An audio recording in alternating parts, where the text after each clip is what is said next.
Our Shastras tell us the goal and purpose of a human birth. They say that in all the activities the human beings are doing, he or she is pursuing one of the four goals mentioned in the scriptures called Chatur Vidha Purusharthas. Chaturvidha means four kinds, and Purushartha means Purusha Artha.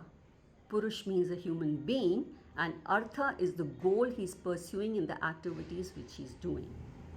And these four Purusharthas are Dharma, Artha, Kama, and Moksha. Dharma is mentioned first because it is extremely important to live a dharmic life, a righteous, legitimate life if we want to be happy. And dharma is pursued as a purushartha where consciously one lives a righteous life, a life which is duty bound, the person fulfills all his duties, a life of contribution here in this world. Such a person is not a consumer, he contributes here in this world. A life which is other centric, not totally self centric, always keeping the other person's benefit in mind. Then the second Purushartha is of Artha. Artha is getting everything in this world which gives us a sense of security. Whether it is earning money, making property, pursuing relationships, getting name, fame, power, whatever gives us a sense of security comes in the category of Artha. Then the third Purushartha is Kama. Kama is doing activities here to get pleasures, enjoyment, entertainment. That is all Kama. And the fourth Purushartha is Moksha. Moksha is self-realization, knowing who I am in reality, knowing our true nature, for which one has to study the scriptures because there is no other way of finding this out. Now, majority of the human beings here pursue only two Purusharthas in their life, which is Artha and Kama.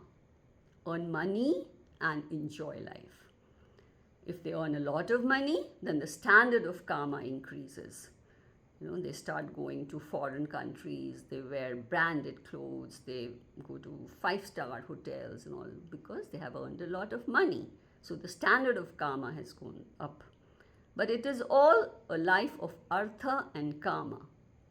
And a life of Artha and Kama is a very shallow life. It does not give long-lasting fulfillment and deep satisfaction. Some people who have realized the shallowness of a life of Artha and Kama, they turn to Dharma. They start serving here in this world. Their life is a life of contribution here in this world. There are so many people who quit their high-paying jobs and they go to remote areas to serve. They serve the needy, they serve the animals, they take care of plants and water bodies.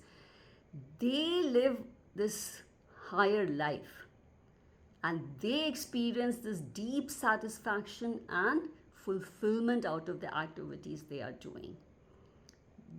Otherwise the life is very shallow. Dharma life is a higher life.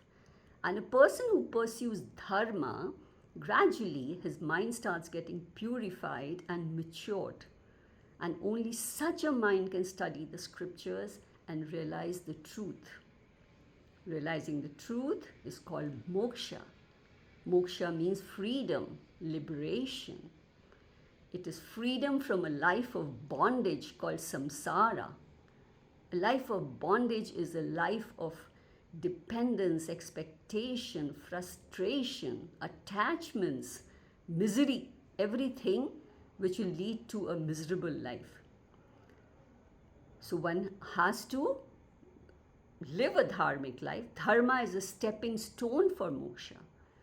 And reaching this moksha is reaching the goal of life. There are two rewards of moksha mentioned in the scriptures called Jivan Mukti and Videha Mukti. Jivan Mukti is becoming mukta while living this Jivan. Such a person moment to moment lives a life of absolute happiness and freedom. And the other reward is a posthumous reward called Videha Mukti. It is mukti from this deha. Such a person does not get another deha, means he is not born again. He is out of the cycle of birth and death. He merges with God. Now, human birth we get after so much of punya karmas. We may have lived in so many different shariras, and when the punyas have fructified, a large quantity of punyas have fructified, then we get a human birth. And if we get a human birth, which is meant for moksha, and we live a life of artha and kama and go away from here, it is a waste of a human birth. Human birth is not easy to get. Ramayana says, Bade bhag manush tan paya. It's come after a lot of effort and punya karmas. And if a person misses this goal, then he has missed the bus, the train, the flight of the final goal of life called moksha. So the scriptures are warning us and telling us that we must first know what is the goal of life and then pursue it seriously and accomplish the goal of life called moksha. Hari Om.